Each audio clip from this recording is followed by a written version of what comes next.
বিসমিল্লাহির রহমানির রহিম। প্রিয় দেশবাসী, আসসালামু আলাইকুম। গৌরবজনক এই ঐতিহাসিক মুহূর্তে বাংলাদেশের সাহসী ছাত্র জনতাকে বিরচিত অভিনন্দন।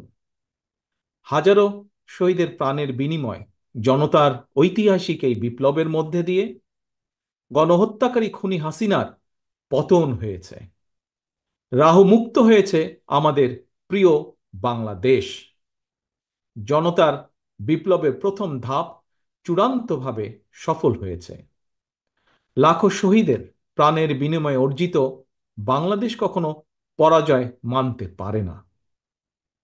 এই ঐতিহাসিক বিপ্লবের মধ্যে দিয়ে আবারও প্রমাণিত হয়েছে, দল মত নির্বিশেষে সকলে ঐক্যবদ্ধ থাকলে এই বাংলাদেশকে কেউ কখনো পরাজিত করতে পারে না, পারবে না।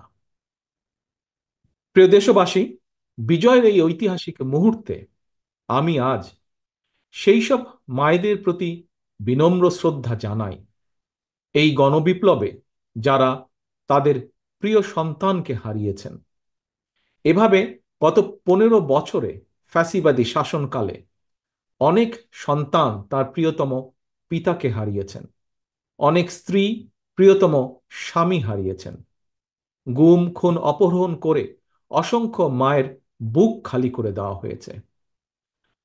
আপনাদের সন্তানের শহীদ মৃত্যু, স্বজনদের ত্যাগ, তিতিক্ষায় 2024 সালের 5ই আগস্ট প্রিয় বাংলাদেশ আরেকটি বিজয় দেখেছে।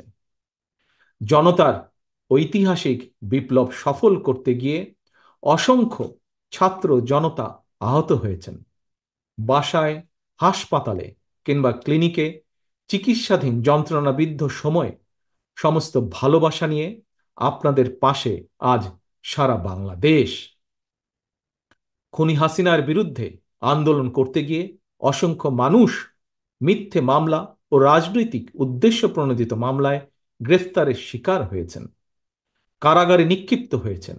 আমি অবিলম্বে তাদের বিরুদ্ধে দায় করা সকল মামলা প্রত্যাহার এবং তাদের কারামুক্তির দাবি জানাচ্ছি। একই সঙ্গে ছাত্রছাত্রীরা যাতে আবার স্বাভাবিকভাবে হলে, হোস্টেলে, ক্লাসে ফিরতে পারেন এবং পরীক্ষায় অংশ নিতে পারেন, আশা করি সেই পদক্ষেপ দ্রুত গ্রহণ করা হবে। প্রিয় দেশবাসী, দেশের 18 কোটি মানুষকে জিম্মি করে 12.5 কোটি ভোটারের ভোটের অধিকার কেড়ে নিয়ে বাংলাদেশকে তাবেদার রাষ্ট্রে পরিণত করা হয়েছিল। হত্যাকারী, গণহত্যাকারী খুনি হাসিনার পতনের মধ্যে দিয়ে জনগণ তাদের গণতন্ত্র, মানবাধিকার, লুণ্ঠিত ভোটের অধিকার পুনঃপ্রতিষ্ঠার পথ সুগম করেছে। এর মধ্যে দিয়ে জনগণের বিপ্লবের প্রথম ধাপ সফলভাবে সম্পন্ন হয়েছে। এরপর একটি অবাধ সুষ্ঠু নির্বাচনের মধ্য দিয়ে যেদিন দেশের 12 কোটি ভোটার নিরাপদে নিশ্চিন্তে ভোট দিয়ে জনগণের কাছে জবাবদিহিমূলক সরকার প্রতিষ্ঠা করতে পারবে, রাষ্ট্র, সরকার, শাসন প্রশাসনে মুক্তিযুদ্ধের মূল মন্ত্র সাম্য, মানবিক মর্যাদা প্রতিষ্ঠিত করতে পারবে, সর্বোপরি একটি গণতান্ত্রিক বৈষম্যহীন রাষ্ট্র সমাজ গড়তে পারবে, তখনই জনতার ঐতিহাসিক বিপ্লবের চূড়ান্ত সফলতা আসবে। প্রিয় দেশবাসী, জনতার ঐতিহাসিক বিপ্লবকে চূড়ান্ত লক্ষ্যে পৌঁছতে তাই যথাসম্ভব দ্রুততম সময়ের মধ্যে একটি অবাধ, সুষ্ঠু, নিরপেক্ষ নির্বাচনের আয়োজন করতে হবে। জনগণের দ্বারা নির্বাচিত প্রতিনিধিদের কাছে দ্রুততম সময়ের মধ্যে অবশ্যই ক্ষমতা হস্তান্তর করতে হবে। একটি বৈষম্যহীন গণতান্ত্রিক বাংলাদেশ প্রতিষ্ঠার লক্ষ্যে একটি অবাধ, সুষ্ঠু নির্বাচন আয়োজনের জন্য বিএনপি সহ বাংলাদেশের প্রতিটি গণতান্ত্রিক রাজনৈতিক দল সব রকমের সহযোগিতা করবে। প্রিয় দেশবাসী, এবার আমি আপনাদের কাছে একটি বিনীত আহ্বান রাখতে চাই।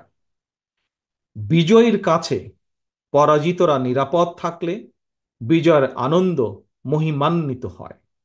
সুতরাং বিজয়ের এই আনন্দঘন সময়ে রাহুমুক্তির এই ঐতিহাসিক মুহূর্ত শান্তভাবে উদযাপন করুন। অনুগ্রহ করে কেউ প্রতিশোধ কিংবা প্রতিহিংসা পরায়ণ হবেন না। কেউ নিজের হাতে দয়া করে আইন তুলে নেবেন না। অর্জিত বিজয় যাতে লক্ষ্যচ্যুত না হয় সে ব্যাপারে জনগণকে সতর্ক দৃষ্টি রাখতে হবে। 52, 71 কিংবা 90-এর মতন ছাত্র জনতা আবারও একটি বিজয়ের ইতিহাস রচনা করেছে। প্রিয় দেশবাসী, আবারও আপনাদের সকলকে বিরচিত অভিনন্দন। আল্লাহ হাফেজ। বাংলাদেশ জিন্দাবাদ। বাংলাদেশ জাতীয়তাবাদী দল জিন্দাবাদ।